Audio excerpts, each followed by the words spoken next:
Thank you all for being here this morning, and I want to particularly thank Ray Williams and the dental school for hosting us today. We were exposed to a dental school presentation several years back, but certain things have changed, including a new dean, and we look forward to the dean's presentation later.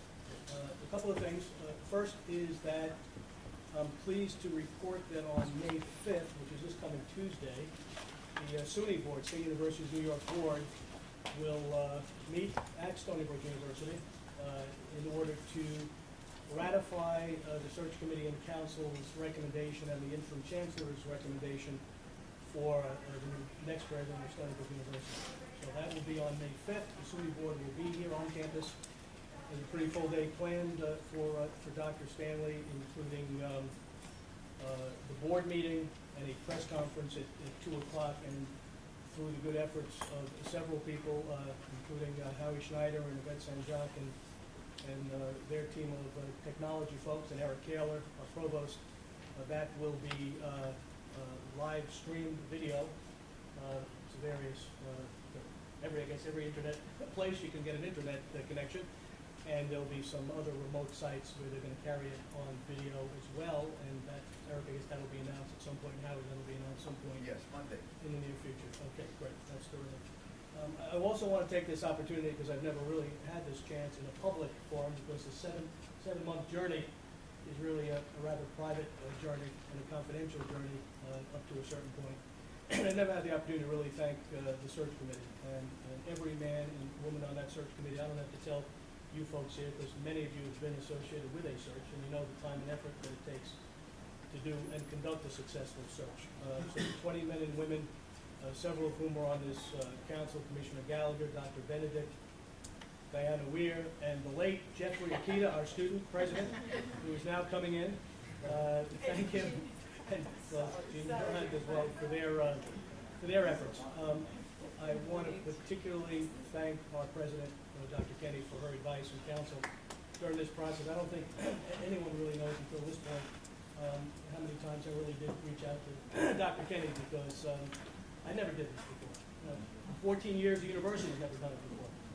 So I had to reach out to Dr. Kenny on many occasions to get her advice and such, because notwithstanding Richard Leakey's comment at the gala that Dr. Kenny said when asked what the job as a president was, said, "That's like a funeral director, a lot of people under it, but no one listens." I don't think that's quite the job, and I don't think no one listens over 14, 15 years. So I want to thank her. But more significantly, I have a little allergies. I'm sorry for the coughing and hopping here. But more significantly, I want to thank her for her 15 years of service, because at the end of the day, we would not have had the embarrassment of riches of candidates that we had without the legacy that Dr. Kenny built here.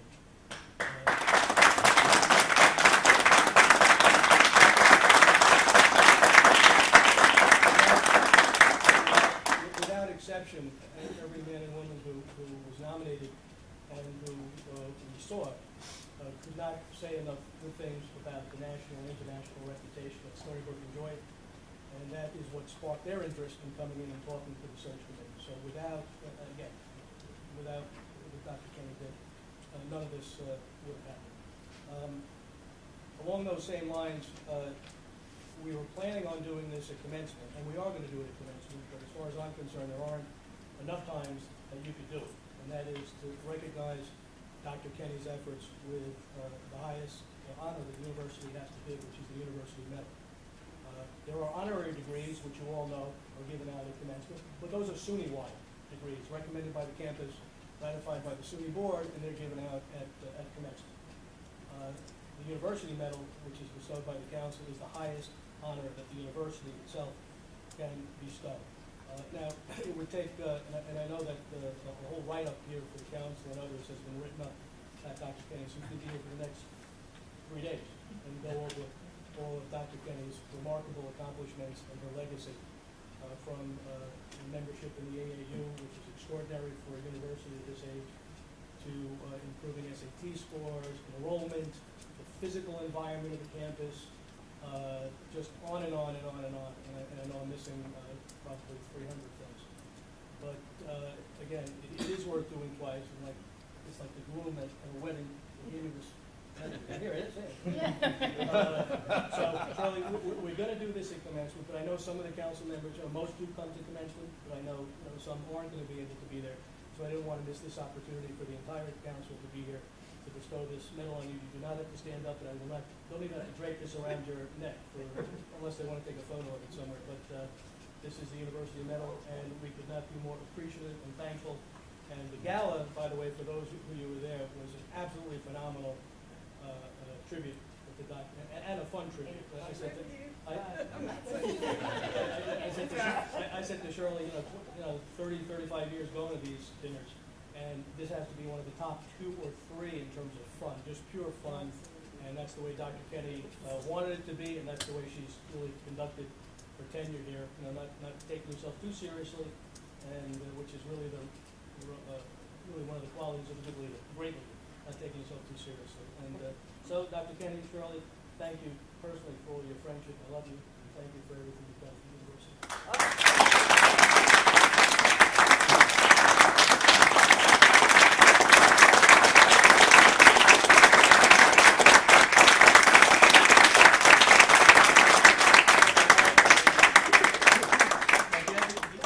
But I want to know whether you have the baton that you were twirling when the marching band showed up at the gala.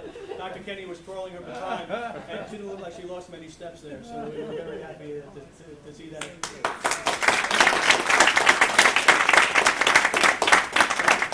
I would now open the floor up to any quick comments that any of the council members. We'll start off with Commissioner Gallagher, because he is our most distinguished, I won't say most distinguished, but one of our most distinguished council members, who has now taken on a bipartisan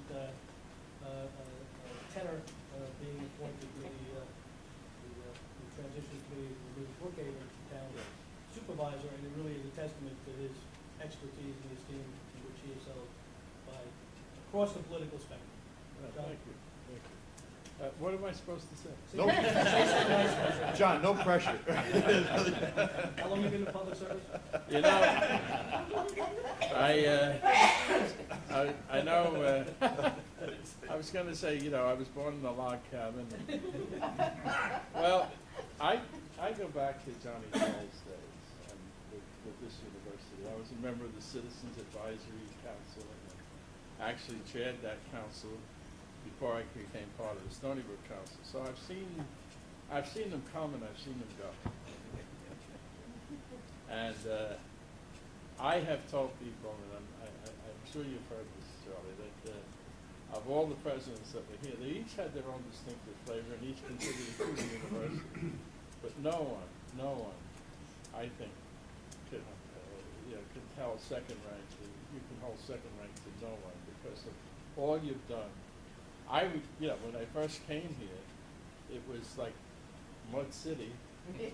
and you had a hostile environment, you had a hostile community. People would sneer at me when I said I was involved with Stony Brook, people in the Stony Brook area, and you've changed all that around. And I don't know, as a member of the community, not only a member of the Stony Brook community, but a member of the general community, I can't think of any way. The words perhaps the most profound put in their simplest form, and that's thank you. Not just for the university, thank you for everything that Long Island and Suffolk County has benefited from by your presence here. And we're going to miss you. One of the things that's remarkable, and I think some of the candidates came to appreciate it, I think might have been the reason why some of them decided not to stay in the competition, was because, you're more than the president of Stony Brook University. When you're the president of Stony Brook University, you are a regional and a state and national international. You're a player. I mean, you really are a force. And some people really can't take the spotlight of that kind of continuous and continual public pressure is the wrong word, but Dr. Kenny certainly thrived on it. And really, there could be no better ambassador and continuing ambassador, because she will always be our president and ambassador to the university. Dr. Howard, you are next. I seem to share this with the mayor of the village. You have a police department, have a fire department, And each fire chief, when he leaves, has to leave a legacy. A new fire truck, new building, new hose company. And Shirley, we can't name the legacy that Jen just said, but you have a legacy that you and I have in common. It's going to live on, it's going to get bigger. It's already become such an important part of this university, and that is our band, our marching band. And this lady here, who was I said she was a cheerleader. She was a twirler. And at the University of Texas, you can't get it bigger than that in football and in bands. And so that legacy, among others, is going to be very close to me. And your husband and I have something in common. As I told him, we both were in love with you. Diana Weir. Shirley, thank you, thank you, thank you. Thank you for Southampton, thank you for the marching band. I think it's probably the most wonderful thing. And it's such a pleasure when you hear them play to get that school spirit. And I think that's what it's all about. You're a class act. You've given us that school spirit and that pride and our red. And I think Dr. Stanley better get used to wearing red. John Torado. Tremendous learning experience for me here for the last 9 years. I've enjoyed every minute of it. And when I first got asked to be on the board, my initial thought was, oh my God, other than Bayshore, I work in Bayshore, this is 45 minutes, and I started calculating how much time I'm going to spend on the road driving to meetings. But after the second or third meeting, I actually started to look forward to coming to these meetings. And I was a young leader when I came on this board. My dad had just retired. A little bit anxious about how I was going to manage my own operation, and I had to tell you, I truly learned from almost every council meeting that I came to, the way you handled yourself with grace, but yet you made a decision. And this is the way it was going to be. And you did it, and everyone felt good about it. So my hat's off to you, really. My did a tremendous question. job. Doctor, can you ever take one of your Suffolk County buses? Let me ask you a question. Mayor Moran. Yeah, I'd like to speak to Shirley personally. I remember the first day. We moved here in 1972 with my 6 children. And I can remember the first day, I think it was President of the Chamber of Commerce that was wearing that hat at that time. And you came to the village. It was the first time the president of any university had come to a sweet little village like Port Charles. And you stood in front and you said, here I am with a little brawl, you were from Texas. I was so impressed with you. The entire community, because we wanted very much to have this to be part. And know that the community and Stony Brook University was an anchor in our economic development. And it grew over the years. It was a struggle getting all of our students back to Port Jefferson. But we played another trick because we extended the pier out in the harbor, you and I together, correct, with matching funds, and of course we always had a good sponsor for that. And now we have the SeaWorld anchored there, which has also contributed a lot to the research and everything else that we go on. What you've done to this campus is made it happen. It's a sense of place. And it made us so proud to be part of your family. And that's the way I consider you, part of my family. And so it was very important. My husband's still here at the university, right here in the dental school. And I'm so sorry to be late, especially when it's a home time thing. But you made a remarkable thing, planting the flowers, putting the fountains in. And these are the things that I think mean a lot to people. Everybody now is going to the Starr Center. Everybody is not intimidated going to the hospital spaces. It's a place that you can drive up to and feel more comfortable. And that's thanks to you. You're a woman with vision. You have all those wonderful children and a husband that I adore too. And I think that you've been part of our community as well, and you made it happen. You've bridged everything around us and made it a focal point, and we're so proud of you. And we're good to see you leave. I too love the band. Oh, I'm a band person, and I'm also a red person. So thank you for those little gifts that mean so much to us. And to Gene and to John's point, the amount of interest by the local community press, Free Village, It's Herald, and increased. all those, it was intense during the search process. I mean, they really, in a positive way. Yeah. It wasn't, it wasn't what John was referring to in the early days when they used to sneer at people and you said you were from the university. In a very positive way. And I think, I know, that what Shirley has done is, he's not only been a great ambassador, but increase the relationships and the connections with the community and make them understand how important the university is to the community and vice versa, how important the community is to the university. John. Well, Shirley, I've been a lifelong resident of Long Island and Suffolk County in particular, and had 21 years in Albany during the formative years of this university. And you have turned the Albany talk and the local talk particularly away from the questionable concerns that were there for Stony Brook and turned into a very positive beacon in the area of Long Island, New York State, and the country. I mean, the accomplishments of the university and its students and its various departments, something that everyone looks up to now, enjoys coming here. As Gene points out, it has become a place to come and visit and just stroll through to see the improvements.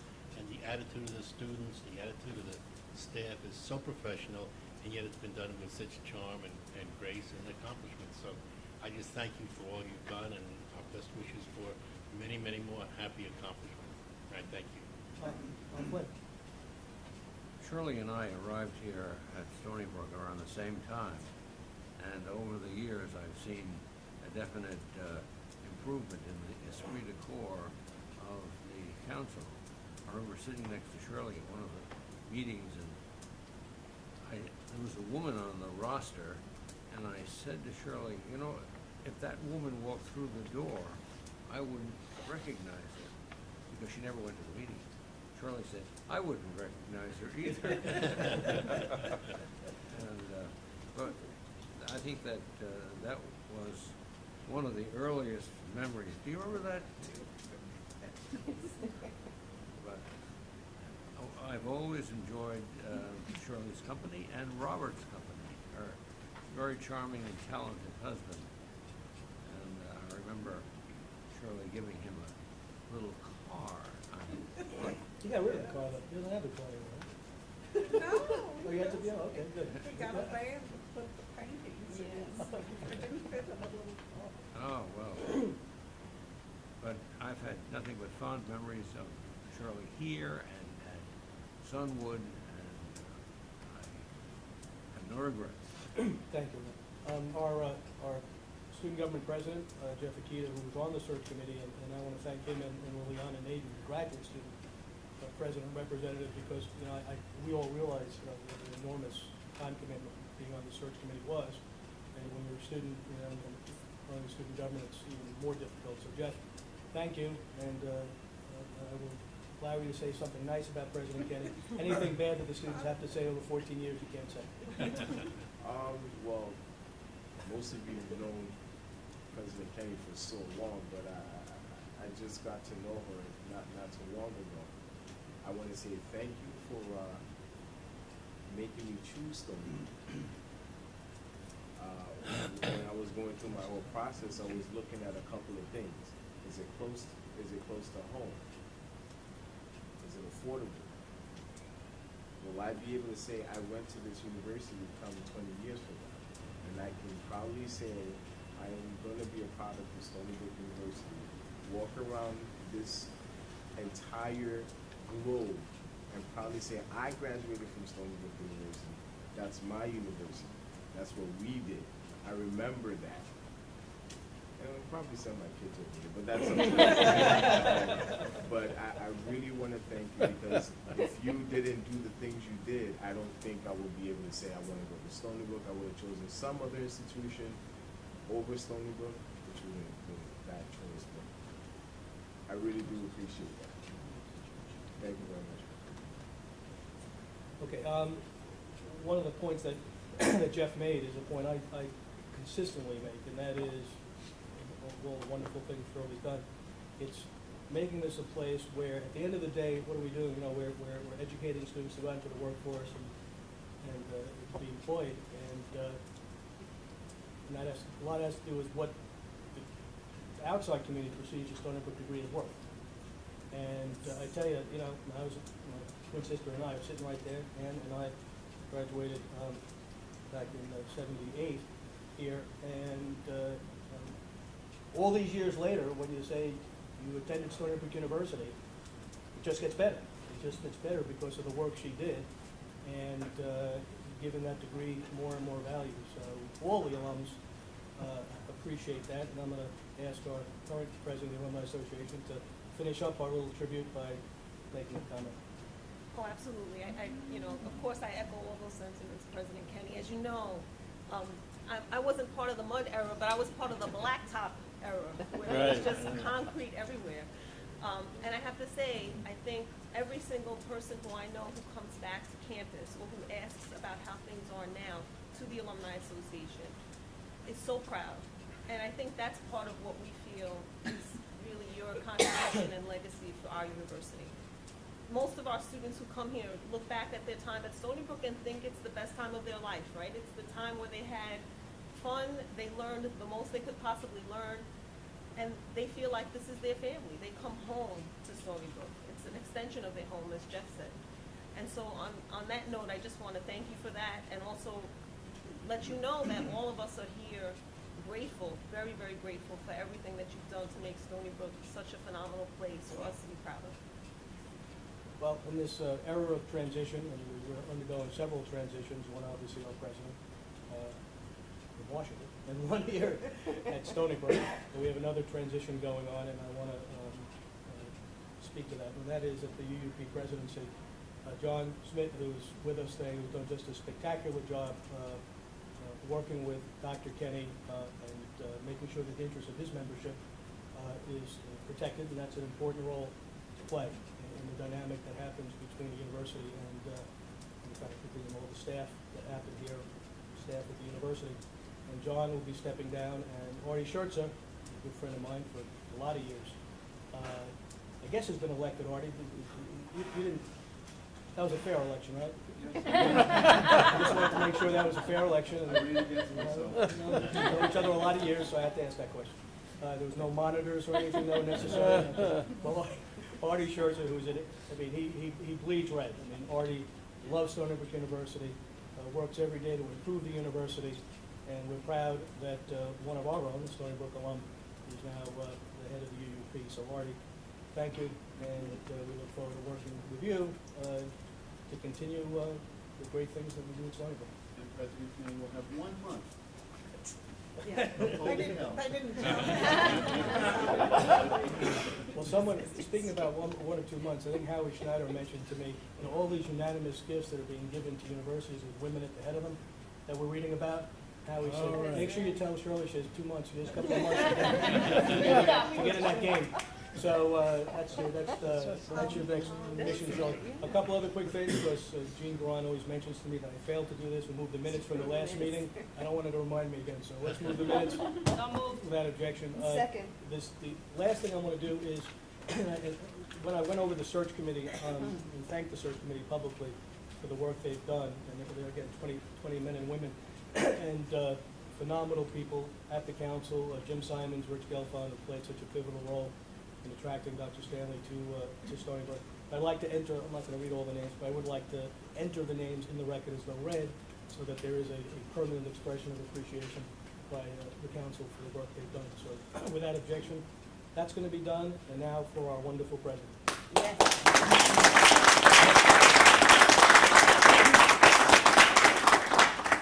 Well, I have a distinct impression I should leave well enough alone. I shouldn't say anything, but given this final opportunity to report to the board, of course, I can't resist.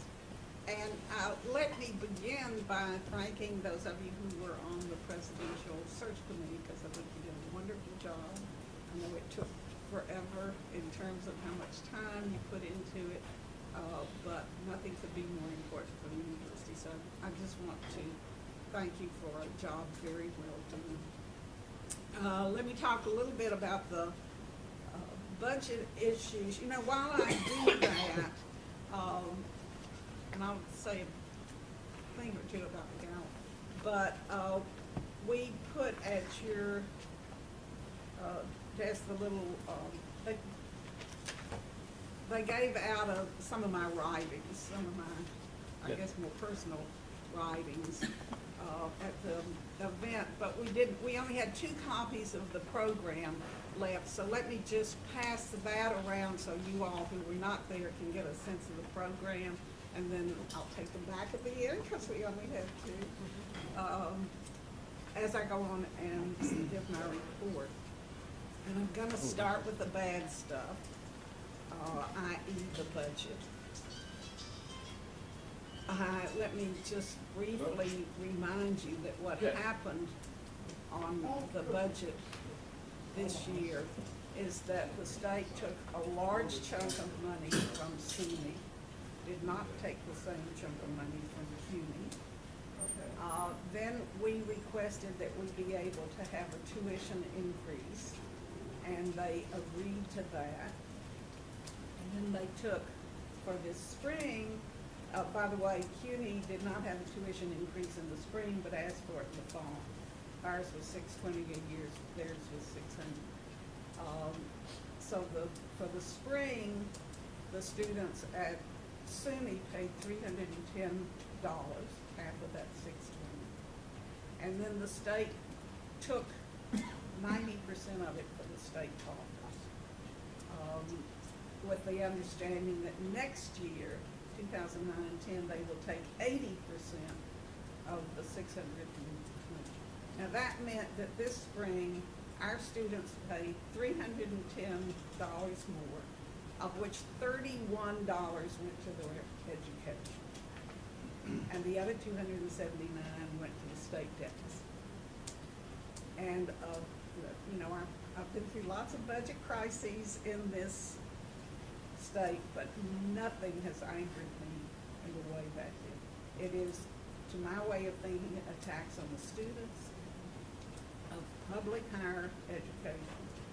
It was not a tax for private education in New York. It was not a tax for students who went out of state from New York, only our students. So I have been pretty irate about that as a result. I've been doing some writing and so forth. I had an op-ed piece in the Daily News, followed by an editorial in the Daily News that the Daily News wrote that I thought was terrific. I thought it was terrific because they basically said what I had said. I had a letter in USA Today. I did the Brian Lehrer show on NPR, a number of things, so I've been rather vocal. And of course, we've written all the legislators. We've sent this material to the legislators. I had a letter recently from Malcolm Smith saying this is what we've always done, not what they've always done. They always, if they took a big cut, let us have a tuition increase to deal with the cut, but they haven't been taking the tuition. And also Toby Stavisky wrote an article in the Times-Union basically saying this is what we've always done, which if you haven't seen, we're glad to. Janice, you could send links to that article. It is something we really have to fight, and if we can't win for 09-10, which we really ought to win because right is on our side, then we've got to fight to make sure they go to it after 09-10. The total budget ended up $10 billion larger than this year's budget.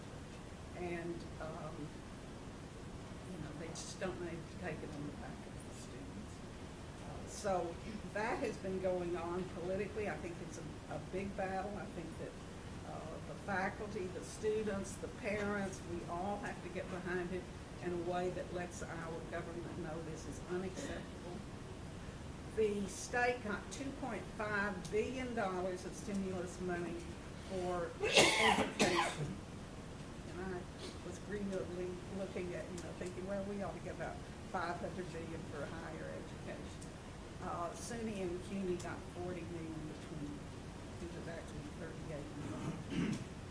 So, in a time where the President of the United States is saying, and is absolutely right, that if we're going to get out of this slump, it's got to be because of higher education and getting the kinds of discoveries and getting the kinds of minds out there that can pull us out. And that, you know, in this age, that's the only way we can do that. And New York State is not coming through because I will tell you, of all the students, the most important students we have are those that are in SUNY, those that would not have the opportunity was they're not a student. We have plenty of students who come here because it's Stony Brook and who could go anywhere.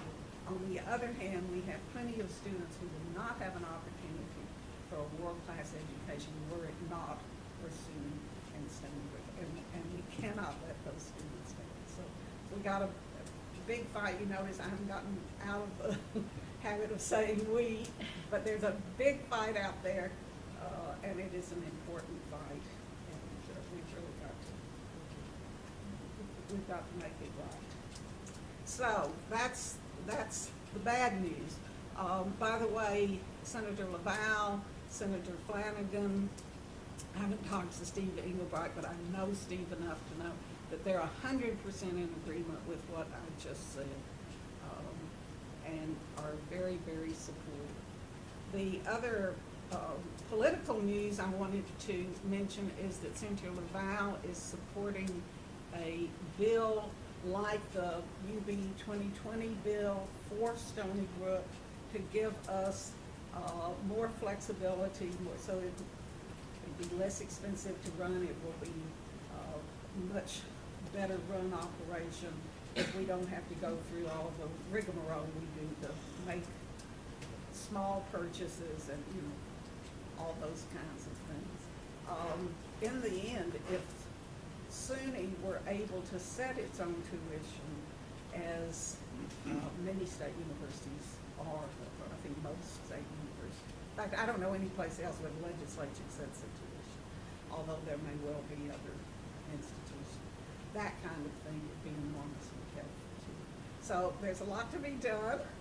I know I leave things in very good hands, and I know that nothing is more important to the state and to the future than making sure that SUNY and certainly Stony Brook has what we need to operate.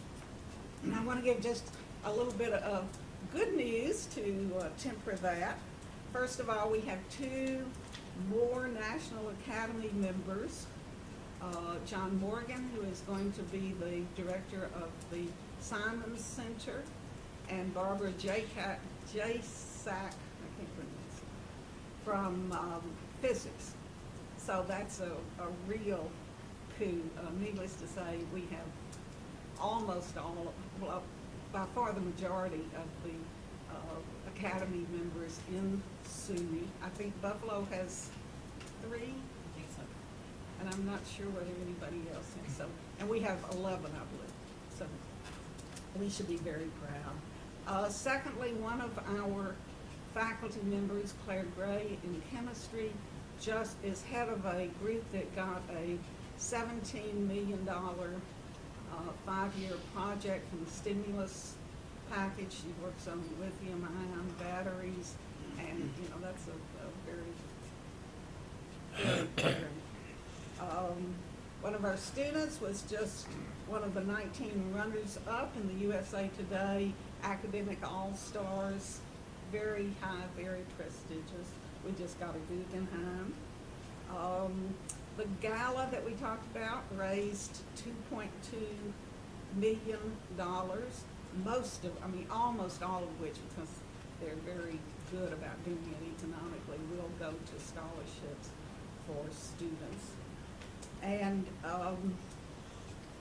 it looks as if by June 30th, we have as you know, a 7-year, $300 million campaign, which is the largest campaign in SUNY, the largest ever in SUNY. And we have twice gotten the largest gift ever given to SUNY, first with the Wong Building, then with the Simons Center. And it looks as if by June 30th, we will have made $350 million, which is my goal.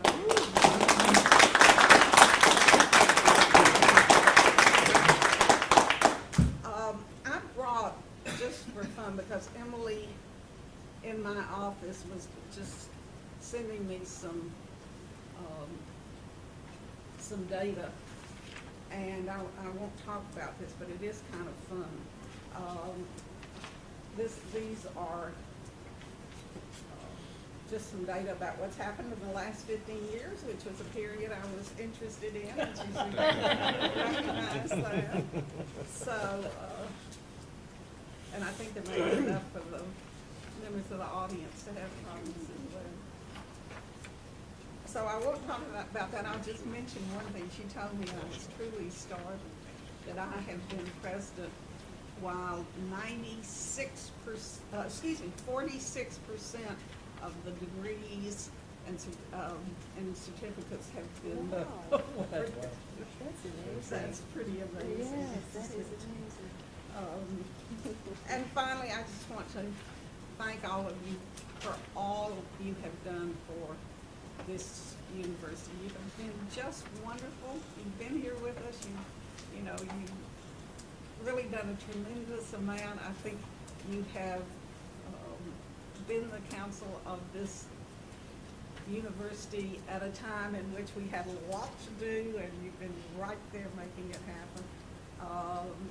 And I'm enormously grateful for that, and personally, I'm enormously grateful for the pleasure of working with you all. It has been all. So thank you very much.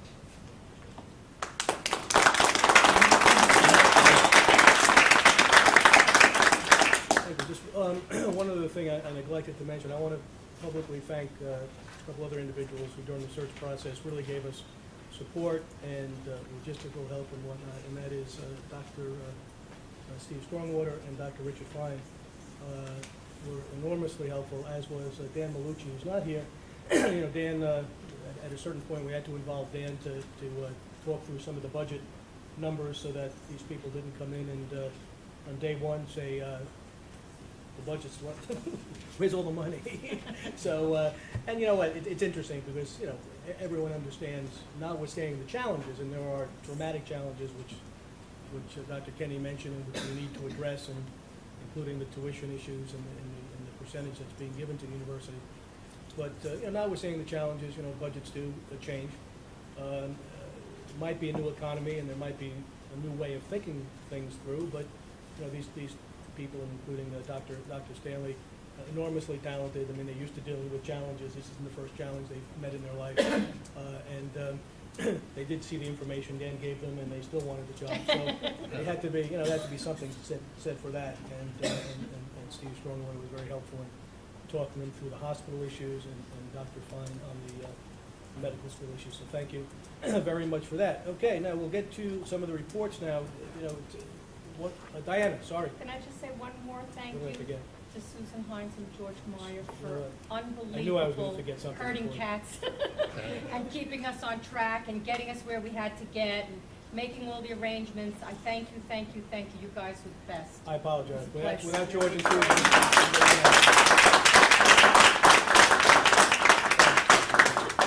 Okay, the two presentations today both share something in common, and what I would say is they both reflect some of the two of the hidden jewels at Stony Brook University, and that is two parts of this university which really reflect the excellence of the university. One's been around a little longer than the other, but really reflect two important parts of the university, two parts which have really taken off, particularly the new School of Journalism.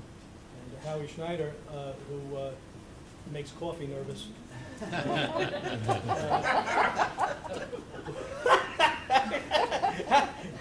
But Howie is, but listen, Howie's a good friend of mine. He has been a tremendous, in this search process, he has been an absolutely tremendous resource to us. He's been on the search committee and has just been Lots of terrific. fun. And I had the opportunity to see the School of Journalism a while ago. And for those of you who haven't seen it, it's such an incredibly impressive place. Shirley supported and helped build. And the focus on news literacy and teaching not only how to write journalism, but how to interpret and absorb the news, which I guess isn't always fair and balanced, as Fox News would like to say. Howie, thank you for everything you do, and we look forward to just hearing a little bit about the journalism school. Thank you very much, Rick, and thank That you. coffee remark, I didn't know. No, it's Yes, he okay. did. It's probably accurate. Thank you. First, thank you for inviting me back. I was here about 18 months ago, I think, or 2 years ago, and talked to the council when we were just getting the journalism school started. So I want to give you an update about the journalism school quickly. and then about this news literacy initiative that we've started and is spreading across the country. So first, just on the journalism school itself, we started with 0 majors. This is our 3rd year. We now have about 250 majors, and we have about 70 minors. 2/3 of our majors are women, by the way, which is reflecting the trends across the country in journalism. And we will probably take in another 70 or 80 freshman students. We do not have separate admissions. Anybody who gets admitted to the university can come over to the journalism school and declare that they'd like to be a major. We have some very rigorous writing courses early in the curriculum that filter out some students who just shouldn't be in the program. But we get a lot of students from across the university to come. We had about 600 students this year in their admission applications indicating that they wanted a major in journalism. We admitted about 250 of those. We will see how many accept. About 25% of those were from out of state, which is slightly higher or about average for what we're getting in the overall accepted pool at the university. But we're growing, and we're going to continue to grow. The budget numbers will slow us down a little bit, given the budget cuts. But our goal is to wind up with about 400 majors and graduate between 80 and 100. This is not a school of communications. We don't teach advertising. We don't teach public relations.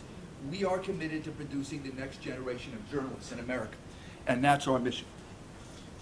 I think many of you visited our newsroom. And if you haven't, I extend the invitation for you to come and see the 2-level, bi-level newsroom in the library. If you walk past the library, you'll see the ticker, the news ticker. It's our one chance to give everybody news on campus every day.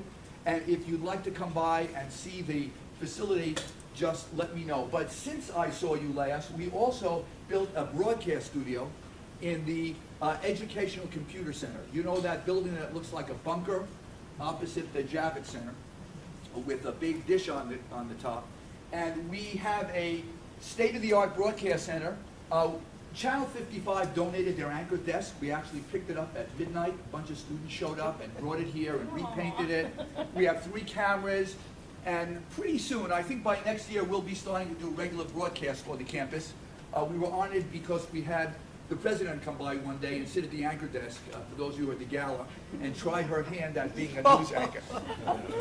With mixed results, by the way. You got to understand that for those of you who weren't at the gala, it showed future job Dr. Kenny could have. One was as a broadcast journalist, and it had Dr. Kenny in front of the camera giving her little talk, and then Ted Koppel shows up on the screen and saying, Dr. Kenny, you're no anchor. So that was a pretty funny scene. So we are about to begin a graduate program. And starting in the fall, we will be offering a joint journalism MBA program for the first time, which means journalism students can stay here 5 years, get an undergraduate degree in journalism and an MBA, which will give them an edge in going out and reporting on economic issues, which God knows we need very well with some authority, also being much more entrepreneurial as journalists, as well as getting into the management side of the news media business. So that's coming in the fall of '09. Coming in the fall of '10 will be a special master's program that will allow students to specialize in science journalism, environmental journalism, medical journalism, and technology journalism, which will marry the journalism school with all of the great strengths of the university. And so we will produce some people who hopefully can write with authority about some of the most important subjects now we're dealing with as a society, and they can get this kind of degree program. In addition, the journalism school will provide courses for every other master's degree candidate across the university. So many of the science students who are now going to get master's degrees or doctoral degrees will be able to take a course in the journalism school called Communicating Science.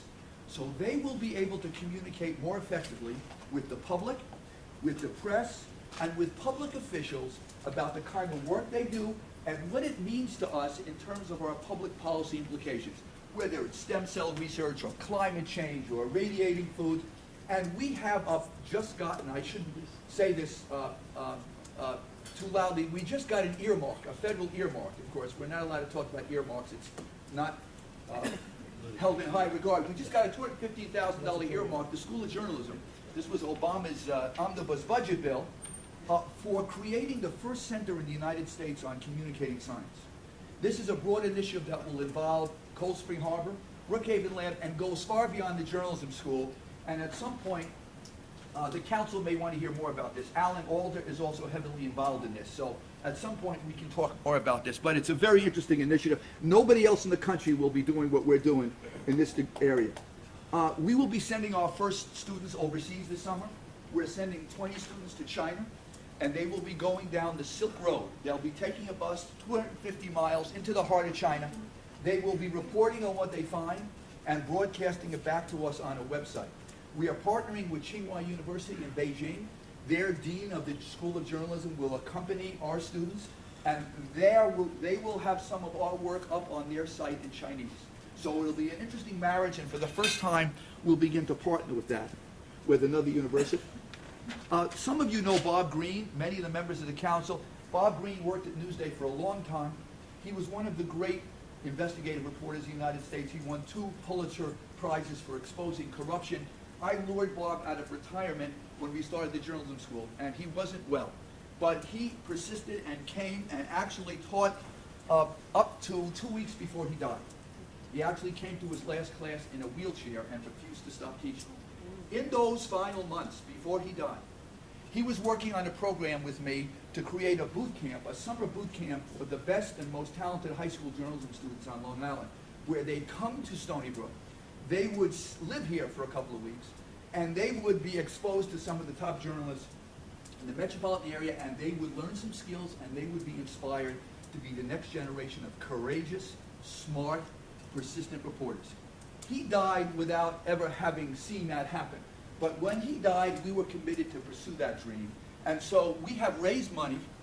We got a group together, and we are now going to open this summer the Bob Green Summer Institute for High School Journalists. We've had over 80 high school students apply for the 20 spots. We've just picked the 20 students this week. 10 are from economically impacted districts on Long Island. So they're going to be here, and they'll be living on campus and working with us for 2 weeks this summer. I want to really spend some time, though, talking about news literacy for the next 5 or 10 minutes, and just backtrack. When we started the school, and the president said to me, what could make our school distinct? What could make us different than any other journalism school in America? And we didn't quite realize this when we had our initial talks. Over time, it became clear to me that it was no longer sufficient for journalism schools just to teach journalists. That's obviously our core mission, and this is a very complicated time, as you know, to teach journalism. It had to do something else. Our school had to do something else. We had to educate the next generation of news consumers. Given the amount of information that we all receive, this digital avalanche every day, coming at us from around the world 24/7, making sense of this information so we could make informed decisions was a crucial mission. Nobody else was doing it in the country. So just to remind you, when we started the school, we had 2 missions: train the journalists, train the news consumers, and we created a course called News Literacy. How can you tell if you're getting the truth from the news media? And this is not a course designed for journalism students, although journalism students take it. It is a general education course, not required, I would like it to be required, but it's not, it's an aspiration that someday it'll be required, of all students across all majors. And we created the course, and we taught it to a few students, and I taught it to groups of 20 and 30 students, philosophy majors, business majors, history majors, and at one point I went to a big foundation called the Knight Foundation, which is a journalism foundation, and I said, you know, we're teaching this to 50 or 60 or 80 students.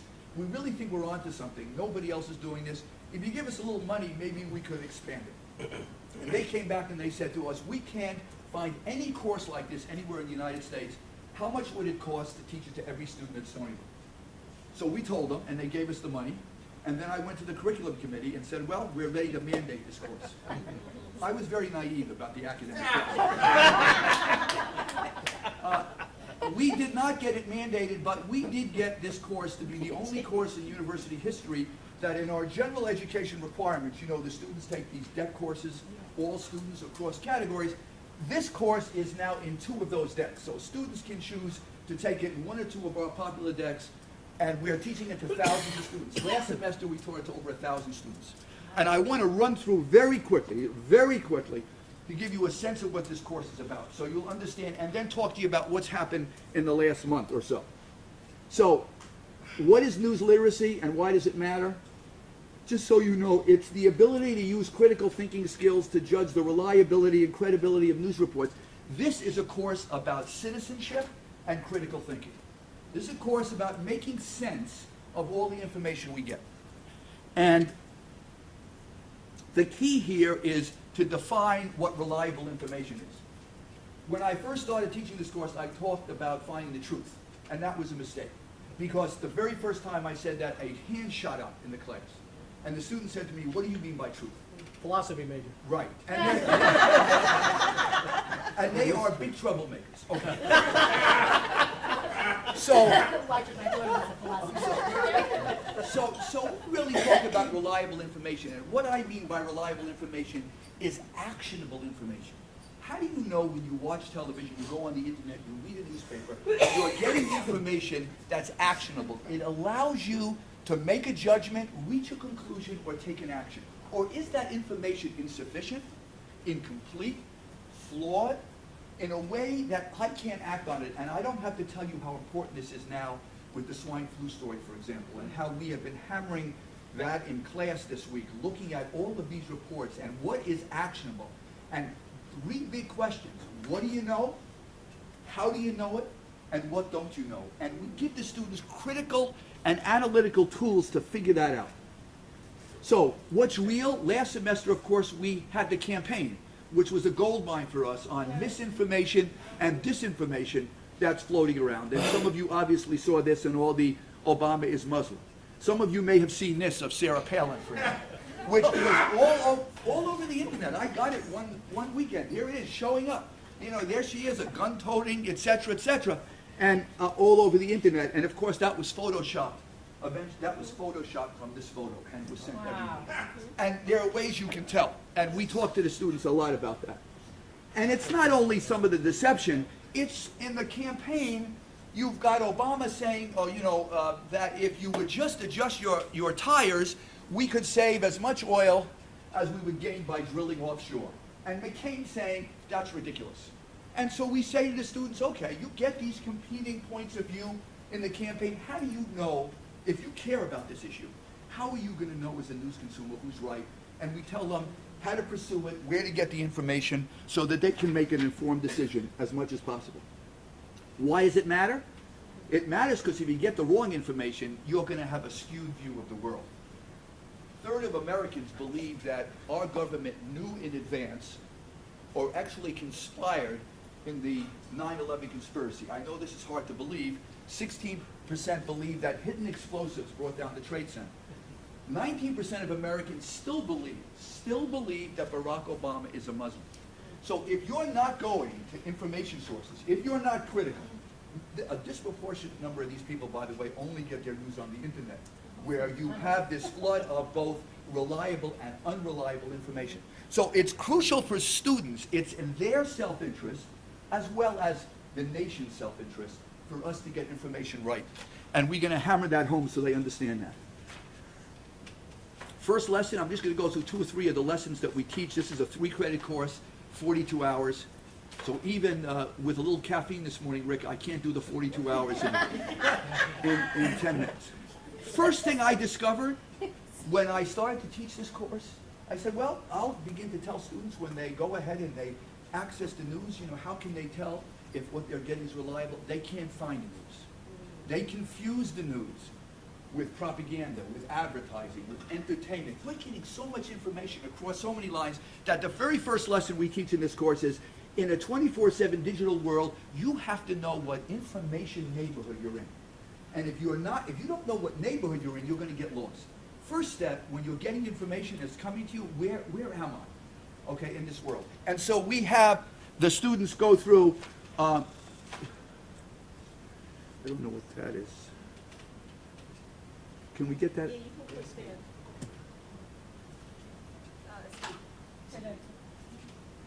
Where is that?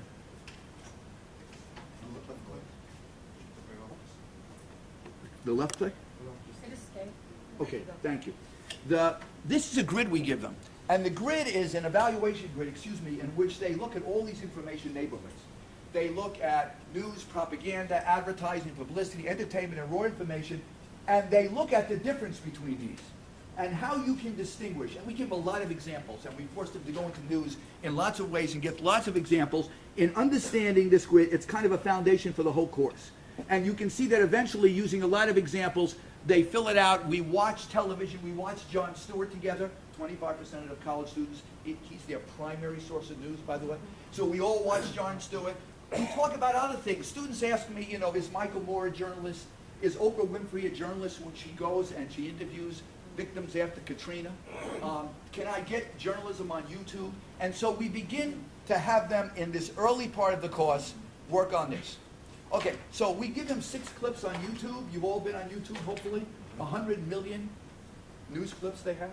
They also lose $500,000 a year despite their success, by the way. But yeah, but so we give them clips and we say, what information neighborhood are you in? When you see this, are you getting news? Are you getting propaganda? Are you getting unfiltered information that's unmediated, that's floating around? So I wanted to show you one clip very quickly. Unfortunately, we don't have the sound, but you'll get the video. Hopefully you'll get the video. Do I have to click that again, Phil? What? Should work to play. Press the middle like you can. Okay, but let me tell you what that was, okay? What you saw there, or you should have seen, you would see a clip of American soldiers fighting in Iraq, okay? And you'll see a lot of shooting, and you see about 3 minutes of a battle in Fallujah in real time. Bang, bang, bang, bang, bang. Before that clip comes on, it says www. MNF Iraq, very quickly, and then you see all of this information. And then we ask the students, what neighborhood are you in?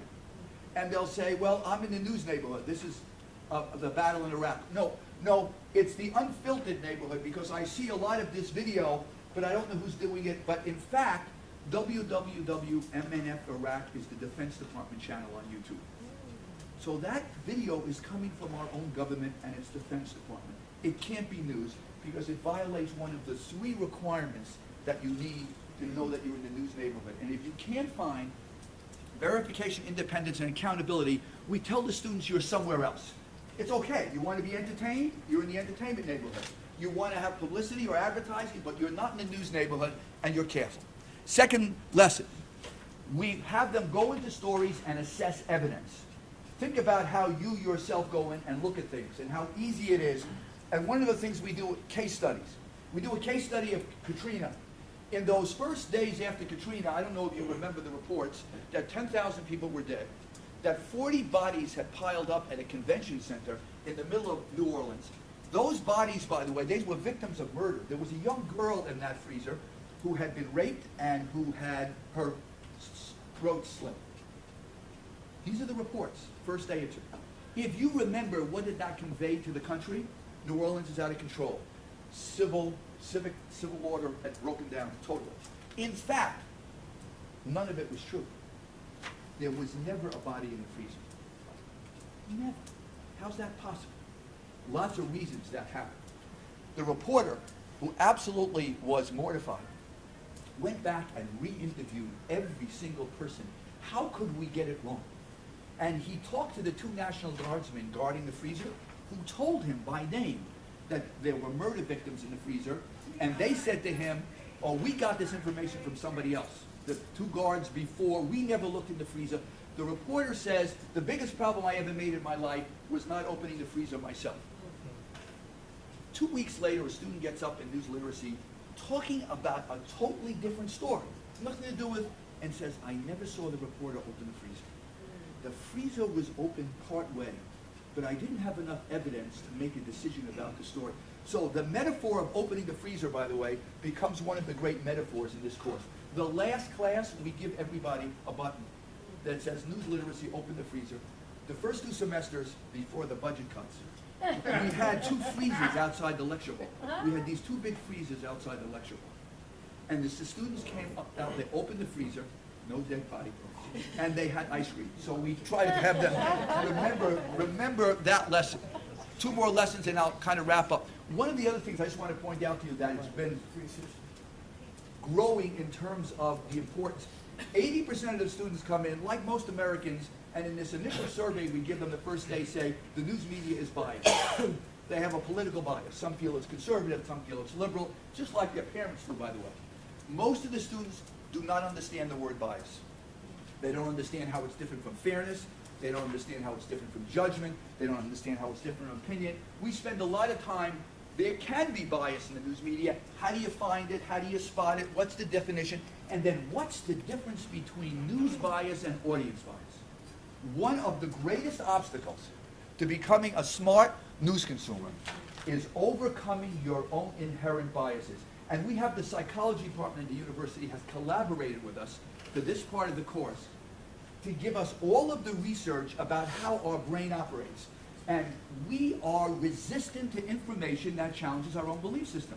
When I read something that doesn't agree with what I believe, wow, I get emotional, I reject it, I claim that it's not fair, and so we go through confirmation, sleeper effect. During the campaign, you know, within 72 hours you forget where you get information from. So you watch a campaign advertisement, and we did this in News Literacy, and you hear that John McCain is against stem cell research, which he's not, in that ad. 2 days later, you say to your friend, John McCain is against that stem cell research. I read that in the New York Times. That's what people do.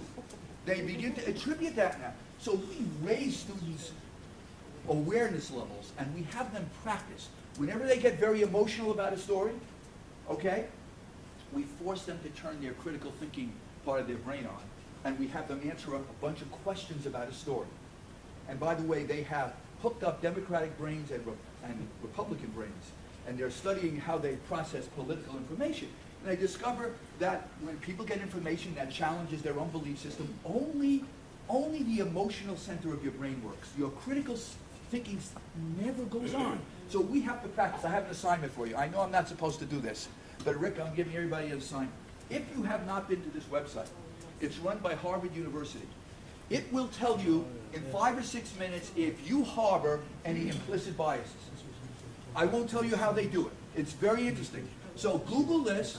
You can take a test on race, religion, fat versus skinny people, old versus young people, whether you yourself might harbor. It doesn't mean you're a bad person, but whether you in fact may harbor, and there's very interesting research on how they do this. So if you haven't tried this, you should. It's very instructive. So we have all the students do that, by the way, and it drives them crazy. It forces them out of their comfort zone. They hate it because of what it says. We tell people that, you know, the key to everything is evaluating sources. We give them rules when they watch television, when they go into a store, and they see people talking, or they watch and they read people giving information. We tell them how to weigh what those people are saying and give it some relative weight in terms of determining whether they should consider this reliable. And there are 5 sources I won't go into, 5 rules, and they practice and practice and practice going through things and taking them apart and analyzing these sources. We have them look at the difference between inference and evidence. When Sean Bell was killed, remember the bridegroom in New York who was shot 50 times? Yes. We have that first day story. The students take a blank piece of paper, draw a line down the middle, one side of the page, the paper, they list every statement in that story they think is verified. On the other side, they list every statement in that story they think is asserted.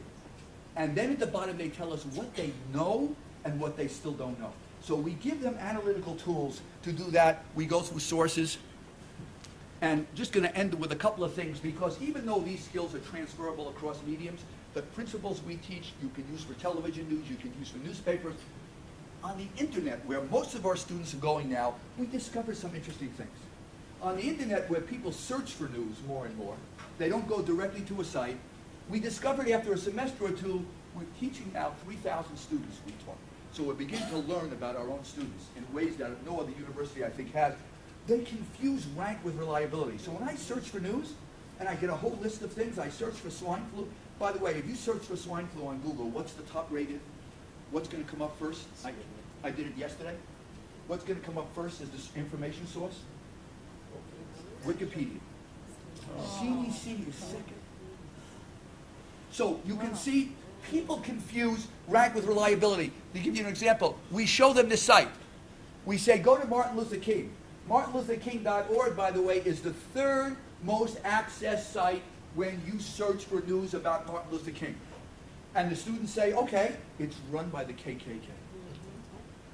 So when we begin to make students understand that you can't judge reliability by rank on the internet, there are some things in particular, and this is the final thing that we've added in the last semester or two. Because it dawned on me that in the internet age, in the digital age, we are not only consumers, we're all publishers. Every time I send an email, I'm a publisher. I don't know where that email's going. Every time I post a video and send it to somebody, every time I pass a story that's sent to me and said, oh, Steve would love to see this story, I am a publisher. And they have to apply the same principles, being a publisher, as they do being a news consumer in terms of what they pass on to people and their responsibility. This week, we're actually sending all the students in news literacy an email. Actually, we're sending 2 emails. They don't know that. And their assignment is to decide whether they would pass this email on to a friend.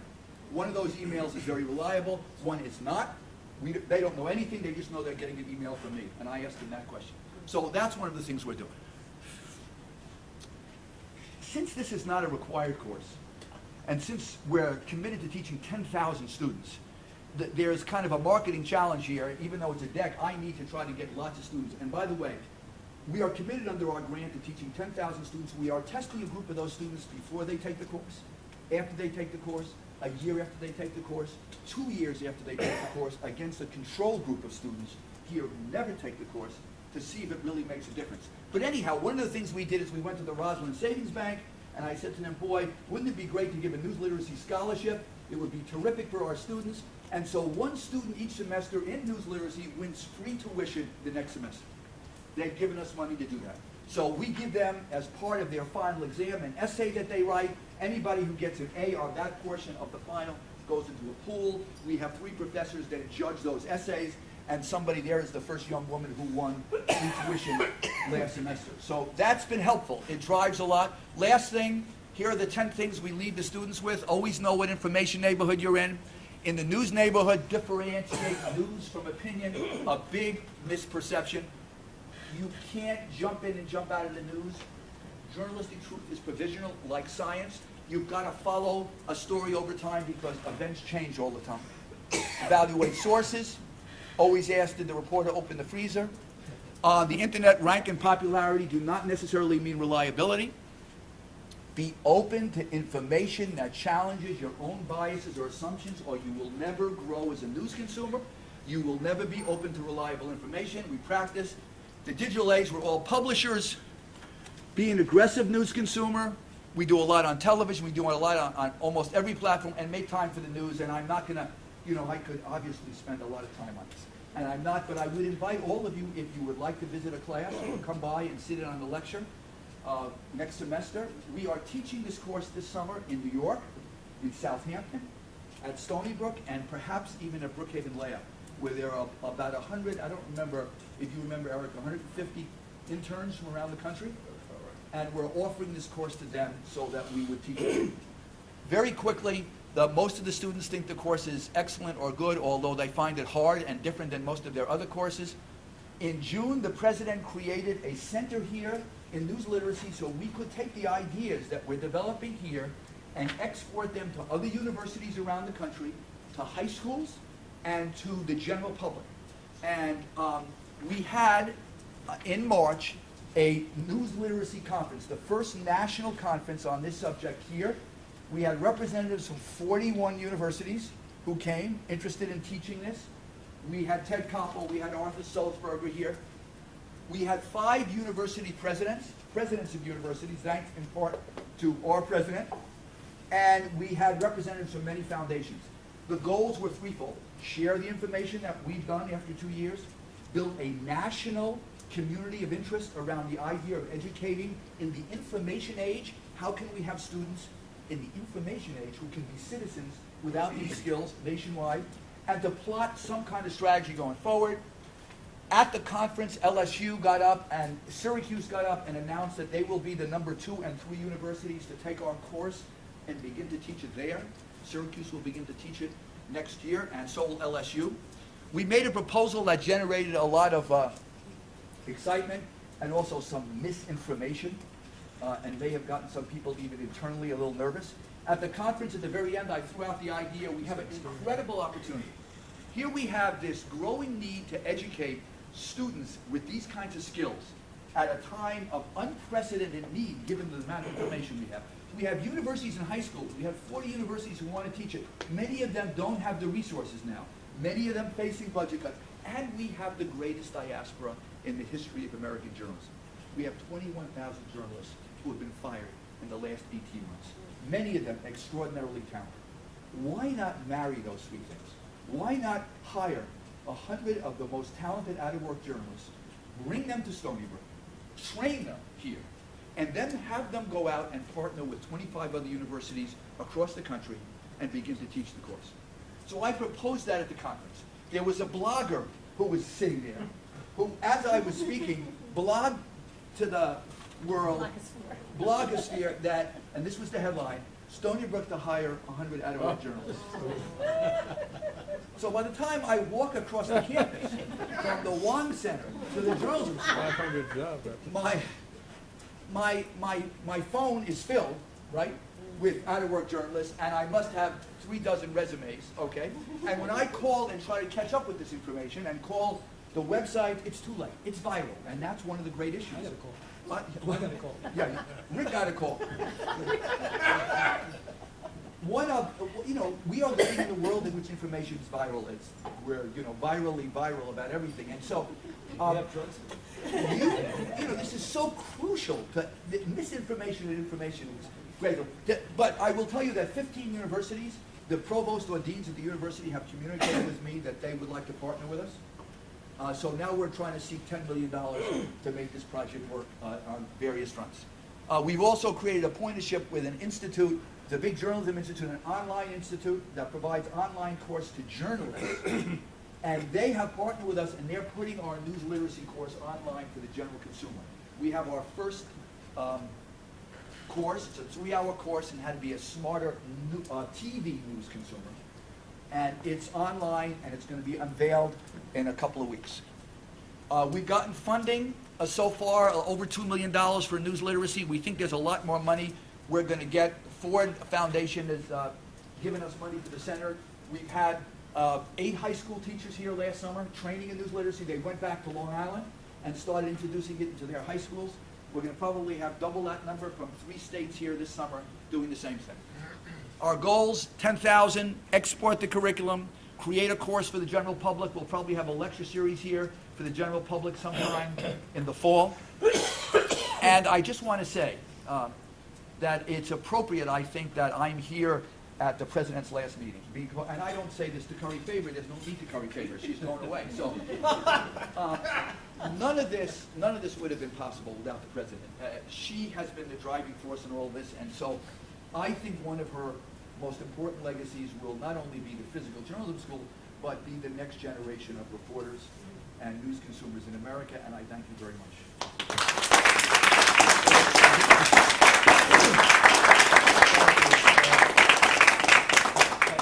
Thank you, Dean Snyder. And I'll tell you, many of the calls that I received and we received during the search were from student press, journalism students working on papers.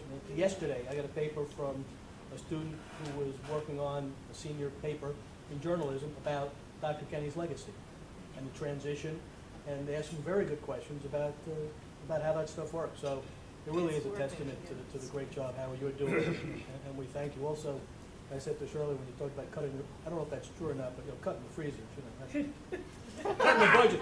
Yeah, is he's one the thing. freezer back. So if you need a freezer, as long as it's not Sub-Zero, because I'm not going that way. A nice, cheap, down the line, middle of the road freezer. I'll be happy to buy a couple of freezers for you. Anyway. I just want to say the reporters on campus is like, gypsy malls or something. They're everywhere. I didn't even know there was so much. I didn't even know there was so much. 4 or 5, just. I just have one question. Yes. Mr. Schneider, I have one question for you. Yes. What kind of coffee do you drink and where can I buy some? Great. Great. Next, Dr. Jenny Wong is going to talk a little bit about the program we have here at the university, which is unfortunately in the press all too much, and that is the toxic drinking program that's around the nation.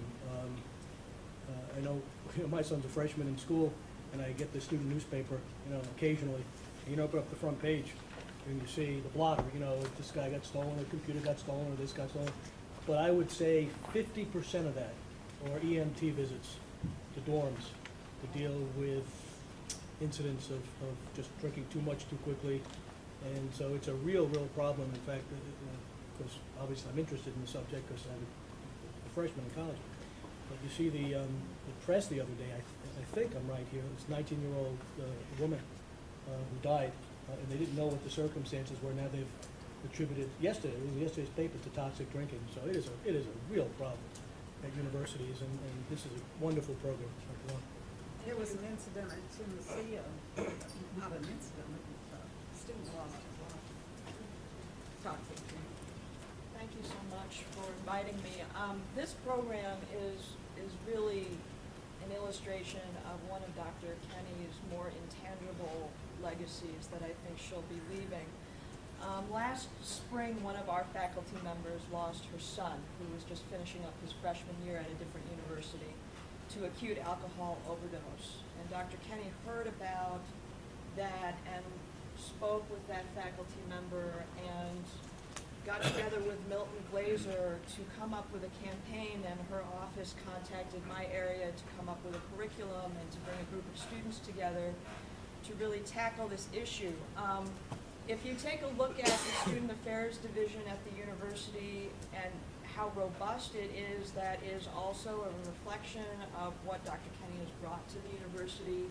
I had a real, Jeffrey, like you, I've only gotten to know the president personally in this last year, and I cannot believe how good you are at both looking at the bottom line and being very pragmatic, and yet having so much heart and to care so much about our students. So on behalf of the students, I really want to thank you, and our students are just so aware of how cared for they are here. At Student Affairs, we've been moving away from what traditionally is a reactive approach to health and wellness issues. So a student passes out, we hear about the fact that they're in the ICU, and then everyone rushes and tries to do something about it then. We've been moving away from that kind of approach to a much more proactive approach. What the literature is showing, what our experience is showing, is that the more work we do on the front end in terms of prevention and early intervention, the less work we have to do on the back end and the better outcomes that are yielded for our students. This is really reflected in the funding priorities at the federal level too, as more and more grant monies are being allocated towards efforts to universities that are focused on prevention and early intervention. And so that has been one of the things that we've been doing out of Student Affairs. Now, as much as we do in terms of primary prevention, there's still very much a need for proactive secondary level prevention initiatives like this one, so that our students have the knowledge and the resources to be able to get the help they need when they're in trouble, particularly if there's a student life on the line. So the Red Watch Band initiative really is an example of this more proactive secondary level early intervention kind of approach. And it's a program designed to train students about the seriousness of alcohol use and to give them skills and the opportunity to practice those skills to learn how to intervene on behalf of their peers. Let me just share some statistics with you. The prevalence of binge drinking among those 18 to 24, this was reported just in April of this year, was 27.4%. And binge drinking is described for men, 5 or more drinks in one sitting, for women, 4 or more drinks in one sitting. It is estimated that 30,000 college students require medical attention after overdosing on alcohol each year. The number of unintentional alcohol-related non-traffic deaths among college students 18 to 24 has gone up 5% between 1998 and 2001. 2001 is the most updated data we have on that so far. The number of alcohol-related injury deaths among college students per year is 1,700. The number of college students injured under the influence of alcohol per year is 600,000. The number of college students who report driving while intoxicated in this country is 2.8 million. And let me give you a New York State specific statistic. The Office of Alcoholism and Substance Abuse Services reports that 95% of the violent crimes that happen on campuses in New York State involve alcohol in some way. 95%. So there's no way to deny that the impact of alcohol use on college students is absolutely stunning. I mean, we've been really lucky here at Stony Brook, and we have not had any fatalities in the last several years. But so we've been working, though, we don't want to wait for any fatalities. We want to get out ahead of this as much as possible. And you were talking about cognitive dissonance. There is no topic that raises more cognitive dissonance than the one around alcohol use and our relationship to alcohol. How many Stony Brook alum are here? I'm only at Stony Brook for 4 years now, and I hear stories about the bars in the residents' homes. And I think about my own college years, and we talk to parents, and parents say, well, the college students are going to be college students. What's the big deal? So that's the one thing we're dealing with, is this cognitive dissonance part. The other thing that we're up against is the fact that the brain imaging research is showing that people's prefrontal cortex, where they do a lot of executive functioning aspects like decision-making and judgment, that doesn't fully develop until you're in your mid-20s. So for those of you with college students, if they do something aggravating and you try to ask them why they're doing something aggravating, chances are they're not going to be able to tell you why, because they don't know. And so we've got the cognitive dissonance, we've got the executive functioning and the myelination of the prefrontal cortex not quite fully done. So with that in mind, what is the best way to reach our students regarding this issue of alcohol overdose? And so we bypass, in many ways, the alcohol piece altogether, and we go to a more fundamental issue around death. A friend dies, who cares? Now, we've put up maybe 100 of these posters within the Student Activity Center. We put posters, large 6-foot banners in all of the buses that go around campus when we have captive audiences. And this headline is, this tagline is what grabs people's attention. And there's no arguing with this. Well, if my friend dies, yeah, I care. And then we have their attention. And so this is the genius of Milton Glaser at work. There are two components to this training. What this is it's a voluntary program that is a 4-hour training. And what we've also learned when we work with students is that it has to do more than one thing. Any educational initiative that we try has to accomplish more than one thing. So we're trying to reduce alcohol emergencies, but we also want to give them a concrete skill that they can feel that they can apply now, that they can make a difference in this campus community now. Oftentimes, students think that they're not going to make a difference until they graduate. And so a lot of what we do at Student Affairs is about helping students understand that their engagement begins now, their role as active citizens begins now, and this campus community is their community now. And so there are two things that are done. The first half is a CPR training. So CPR and AED training. The second half is an 1.5-hour training on alcohol emergencies, and it involves lots of role playing. There are 3 primary myths that the alcohol emergency training works to debunk. Number 1, that binge drinking is just partying. How many people have seen Animal House and all of those, that genre of movies about college years? There's a new song that's hit the top 40 that is called I Love College. And the entire song is about drinking. And at one point, there's a chant about freshmen and beer pong. So it's everywhere, it's pervasive. So the first myth is that binge drinking is just partying. The fact is that binge drinking is actually quite dangerous. And so Milton Glaser coined the term toxic drinking to describe that process of poisoning that happens over time. The second myth that we work to debunk is the idea that if someone passes out after they've had too much to drink, you turn them on their side, maybe you walk them around, give them some coffee. What we try to teach them is that if someone passes out from drinking too much, that's a medical emergency.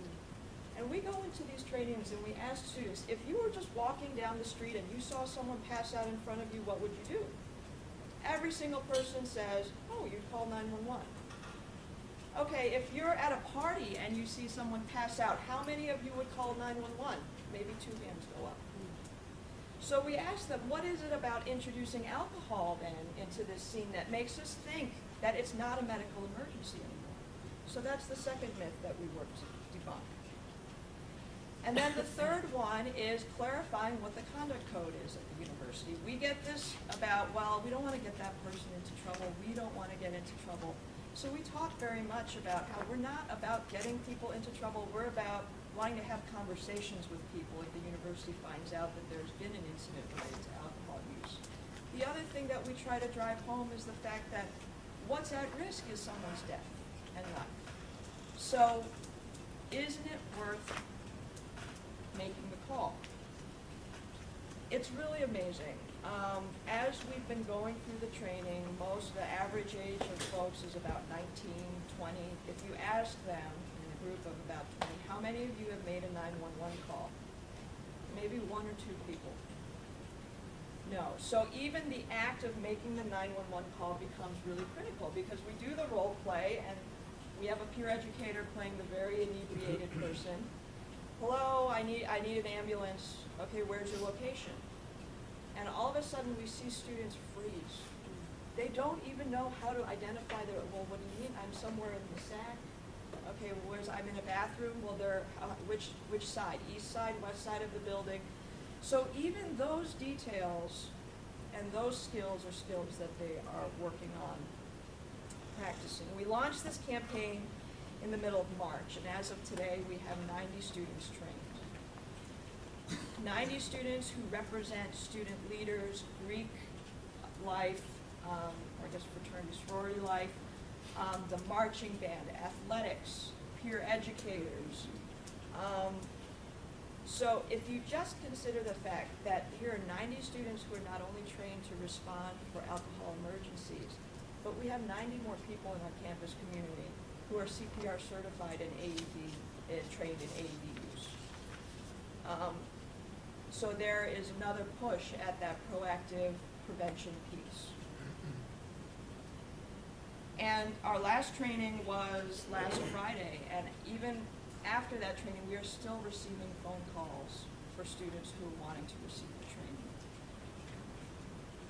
As part of this initiative, we applied for an NCAA grant, and the grant project was called Follow the Pack. And we received the grant for $30,000 to train our student-athlete leaders to become trained in Red Watch Band, and we will also be training all of the athlete teams in this initiative, and then they will be disseminating as athlete leaders to other students, because the research also shows that peers really look up to peer leaders, especially athletes. So the materials that were mailed to you ahead of time are examples of what we had been doing some market testing on, and now that is in the process of being tweaked. I will pass around. I don't have enough for everyone, but upon completion of the program, students receive a red watch. This campaign is going to go national next Friday. And actually, Bob Kenny presented at AAU to the partners group about this initiative, and Dr. Kenny, we've already been receiving phone calls from universities who are wanting to learn more about this program. May 4th, so on Monday, will be our first induction of the first group of students. It will be, Dr. Kenny kindly invited us into her home, and she and the faculty member who lost her son last year will be the one presenting the CPR certificates and the watches to the students. Now, I want to be clear, there are lots of other programs out there that are designed to raise awareness on college campuses. What makes this very unique is that it's designed to actually talk with students in small groups, give them skills, and give them a chance to actually role play. This is not some wide sweep that we just mail materials in mass to any university and pass out this keychain and show this movie. We actually want to have active dialogue with our students about what their cognitive dissonance is around calling for help. And what we find that after the training is all over and done with, students are much more willing to pick up the phone and make the call. And we've actually received informal reports that students have been making calls and making calls that they say they never would have made were it not for this training. In general, so we are starting to see a subtle shift in more calls being made to 911 because of this program and because of just student affairs ramped up efforts to become more aware of these things. So, Dr. Kenny, I cannot thank you enough for your energy behind this initiative. And again, I think it will be intangible because it will be hard to know how many lives have been saved because of this. So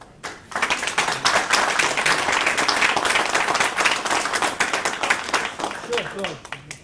I really do believe this will end up as a national movement, and I can think of nothing more important in terms of student life.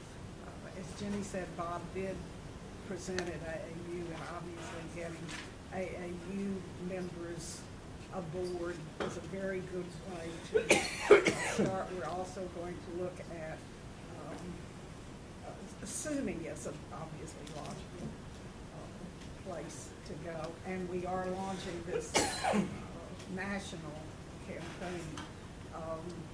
Milton Glaser is 100% involved, and he understands, he's just incredible in terms of understanding how you make things happen in changing behaviors. And we truly believe that if this catches on nationally, in fact, the effect will go beyond teaching people to take care of their friends. It will be a matter of their understanding how dangerous toxic drinking is. As Milton says, you can't just tell people 18 to 22 not to drink because they're going to drink, but you can, in other ways, change behaviors, and that's really what we're having. It's the larger goal here. We are blessed to have Jenny Long, as you no doubt perceived, heading this up. Jerry Stein, our Dean of Students, who have been really 100% behind this, and Peter Bajan, our Vice President for Student Affairs. It's, I think, a very, very important thing that Stony Brook can bring to the world. Okay, terrific, Jonathan. Thank you so much. John? I just, you really touch something that's been a tremendous concern for me all the years when I, became police commissioner, that I came to realize this problem, especially with the young. Of course, we saw it mostly, in those years, I saw it mostly as the tragic results of that on the road. The mangling and the maiming and the deaths. But I also saw it in the whole, we have a milieu, a culture of people that and I commend you on the student level, but this is a problem that I think, I'm not going to talk to you all now as parents. I'm going to do an Obama Father of the Year thing. Cough into your sleeve or whatever the hell he said.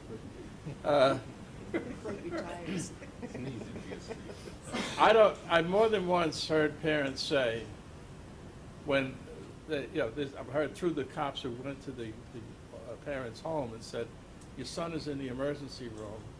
And what happened? Well, he was highly intoxicated and injured himself. Oh, thank God, it was just alcohol.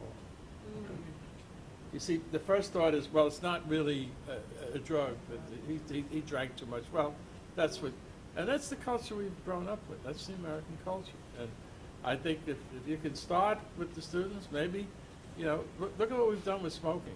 At one time, it was totally, you know, what's the wrong with smoking? Now, you know, you're a pariah if you smoke. So somewhere along the line, I think we've all got to start.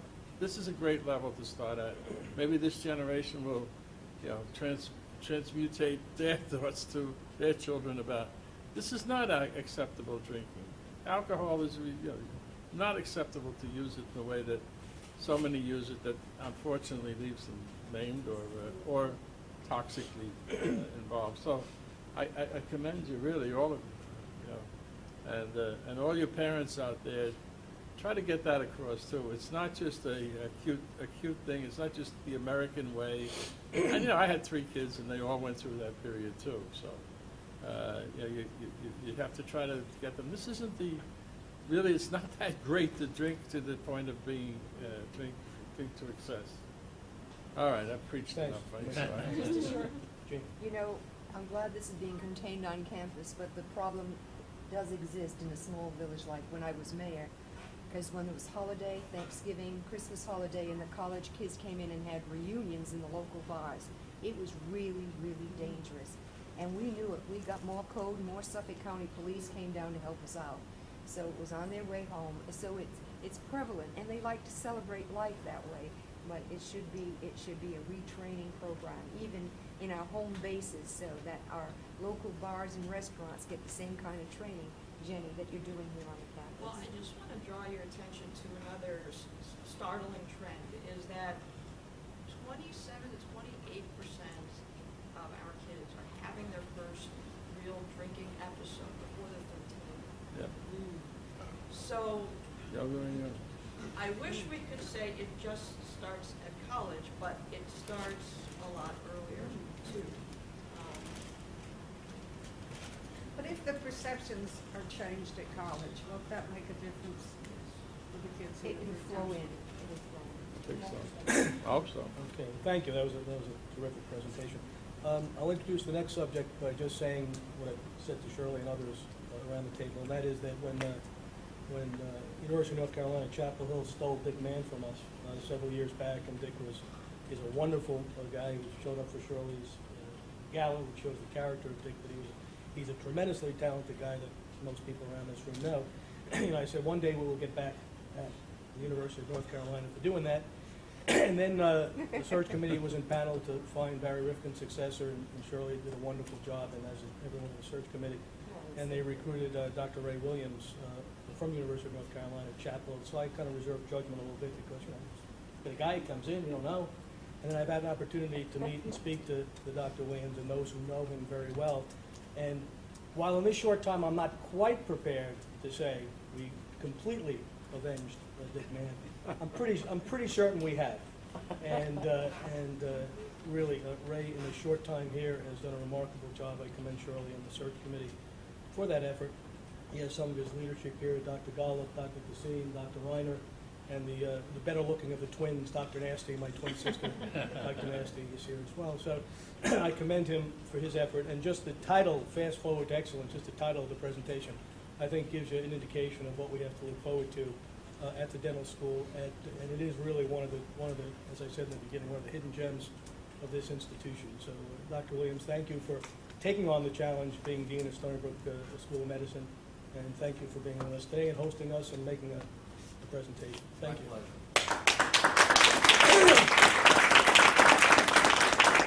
Not only that, but he talks right. Shirley and I understand each other, but on behalf of the faculty, staff, and students of the School of Dental Medicine, we welcome you. I want to thank President Kinney for hiring me, giving me a job. I was looking for work. And Rick, thank you for coming here. Also, Steve Strongwater, Richard Fine, Barbara Chernow, so many people, Yvette, so many people here have so quickly been very helpful to the School of Dental Medicine as we are trying to fast forward to excellence. Lance King came up with that title, and it has given us sort of a way of telling people like you that the School of Dental Medicine is entering a new era of growth and development. I said to Shirley when I was interviewing that, the School of Dental Medicine has an impeccable reputation. It's very well known all over the world. It really has the potential quite easily to be the jewel in the crown of dentistry. Jean's husband shepherded this school for many years beautifully. Larry Gollop has done so. It's not going to take much for this school to be the leader in dentistry. I like to say that we are small, we are unique, and we are personal. 1,500 people apply for 40 seats, and thus we say many are called, few are chosen. It's hard to get into this School of Dental Medicine, and the people who are here are extraordinary. They're so bright, I try to hide when they see them coming. I don't have a clue the answer to their question. But I did want to tell you a few things that we want to do. We want to revise our curriculum. Steve London is working on that.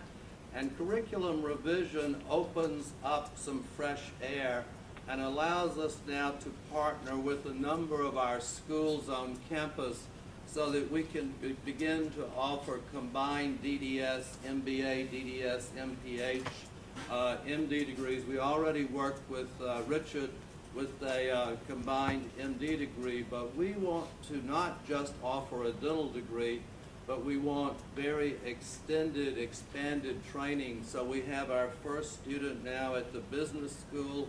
We have a student working on an MPH, but Steve London is going to help us give enough breathing room, and then working with the various deans, we want to start marketing these combined programs. I want to thank Ann Nasty and Mark Aronoff, who have brought to us the Scholars in Dental Medicine. I know that Richard and his group have the Scholars in Medicine program in which an entering first-year undergraduate student chooses medicine or chooses dentistry, and now we will be announcing very shortly the Scholars in Dental Medicine, so that a first-year undergraduate is already ready for going into dentistry, and I'm excited about that. We also want to add extended training to our residency training programs so that our specialists leave here with master's degrees, perhaps in public policy or business, just to give a little more value to a residency training program. I am reminded by Alan Cassine and others that the School of Dental Medicine is a tremendous provider of patient care. Steve and I have talked about this. We had 57,000 patient visits last year. That's a lot of people coming through that front door who need dental care. Awful lot of people suffering, in pain. If you're in pain, you don't go to school. If you're a child, if you're in pain, you don't go to work. And so this School of Dental Medicine is an unbelievable resource to Suffolk and Nassau counties. We saw 14,000 elderly. I don't want to tell you what age describes elderly. I think there was a mistake. And we saw almost 1,700 children, dental care, not just children, but dental care for the developmentally disabled. And so just to tell you, we provide an awful lot of wonderful care for a lot of people in this county and neighboring counties. We have been awarded a $3.2 million HEAL grant to expand our clinic a bit over out front, and this will provide 29 more dental operatories and will allow us to see a great many more children and special needs individuals, and I commend our faculty for that. Also included in that is a dental van. It's our first dental van. I'm told I'm not supposed to call it a dental van. It is a mobile oral health service clinic, but I call it a dental van. So we're going to put a big SB logo on the van, and you'll start seeing us at all the shopping malls, Bloomingdale's and Huntington, what have you, providing dental care to the underserved, and I'm excited about that. We are starting a new oral and maxillofacial surgery department with the help of Steve Strongwater. Alan and I were at Long Island Jewish yesterday to cut the cord with that hospital and to then move oral surgery here to Stony Brook. And I'm very excited because I envision that we will become the premier oral surgery group of New York State. And that leads to an orthodontic center, a craniofacial center, and an implant center. So there is a lot that we should be able to do in 2 years. We also want to start the Stony Brook Center for Global Dentistry, and I have listed clinical scholars, clinical fellows, research scholars, and then our outreach program. A clinical scholar would be someone who comes for an observe only. They might rotate through the various clinics. A clinical fellow would have a different visa and would come in from a developing country and have about 9 months of hands-on training and then leave Stony Brook and go back to their country and be able to have a multiplier effect, teach everybody in that country modern dentistry. So we're looking for support for this Center for Global Dentistry. Happily for us, Henry Schein in Melville has expressed a tremendous interest, and they are coming Monday afternoon to talk about this further. We also have, as you know, with Richard Krause and others, our international outreach, Madagascar, Kenya, Chile, South Dakota. Shirley has been very much part of this, and we hope to expand that to about 20 countries. And we have a friend of the School of Dental Medicine who takes dental students each year to about 16 countries, and he's going to come help us expand that particular outreach. Our research portfolio, we believe we can triple in 5 years. As you know, our new president coming in is very much into NIH-funded research, government-funded research. We have a very fine associate dean for research. We have unused research space just waiting for the next grant or contract, and so we look forward to greatly expanding that. That will lead to the Stony Brook Center for Oral Health Research, or CORE, C-O-H-R, in which we can do more collaboration with medicine, with engineering, etc. In terms of service, I think we're doing very well, and Alan tells me that this academic year we had 90 outreach events from the School of Dental Medicine, which means that we had some form of patient care, patient education throughout the Long Island area to 90 different sites. And I'm extraordinarily impressed that we were able to get out that often and that well, and we will continue to do that. In terms of organized dentistry, the dental school has not worked well with organized dentistry on Long Island, and so we've set up a way in which I will attend the board meetings of the Suffolk County Dental Society and start talking about the fact that the dental school is not in competition with the dental society. We're all rowing together. So I'm excited about that. And lastly, with our advancement, strategic planning, alumni outreach, we have a number of meet and greet sessions planned either at Stony Brook, Manhattan, or the Wong Center, or in Westport, Connecticut, in which we want to bring the alumni back into the fold and get them very much part of the School of Dental Medicine. Yvette St. Jacques is helping us relook at our communications, our homepage, our brochures, the alumni bulletin, Dentistry Today, that we publish. And Yvette, I want to thank you for bringing your whole team over here to help us look ahead. Lance King, of course, is helping us develop a fundraising plan. We're also looking at a board of visitors in which some of the CEOs, including Schein, including Colgate, etc., would come every March as a board of visitors to the School of Dental Medicine. And lastly, with Shirley's help and Barbara Chernow, Steve Strongwater, many people, we are looking at relocating the School of Dental Medicine next to the Health Science Center so that we can keep a closer eye on Richard Fine. We need to be over there making sure that things are done well. And so we're very hopeful that in the next few years we can move the dental school into the Health Science Center and be more integrated with medicine and with the other schools. With that, President Kinney, Mr. Nasty, thank you very much for letting us present the school, and of course, thank you for coming to our school today.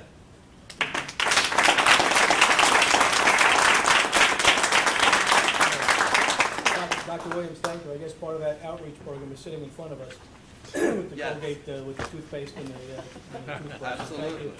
Thank you for that. And listen, again, I mean, just with this brief presentation, I think you get a sense of our new dean's vision. He has a wonderful way, a wonderful demeanor about him, and I think he'll be tremendously successful at presenting the dental school to the outside world in terms of support, and his academic credentials speak for themselves. So I know he'll be able to do the kind of things he's talking about in terms of the research world with the new president. So, Dr. Williams, thank you so much for that. There's an opportunity for a short tour, which I'm going to join to take a look around the dental school, see what's being done. Really, with that, I want to make sure everyone knows. Again, May 5th is when the new president's going to arrive on the SUNY board. Commencement is on May 22nd. May 22nd. So again, for those of you who like the medal presentation today, you'll love it at commencement, for Shirley. You'll see. You have to give it back. You can't give it to me when we get up there. So you're going to see that again in front of a few more people, and some other surprises we have in store for other folks as well. So. Again, Shirley, thank you so much for everything you've done. Thank you all for being here. And we'll take a 2-minute break for take care of some personal business, and then we'll do the tour. Thank you.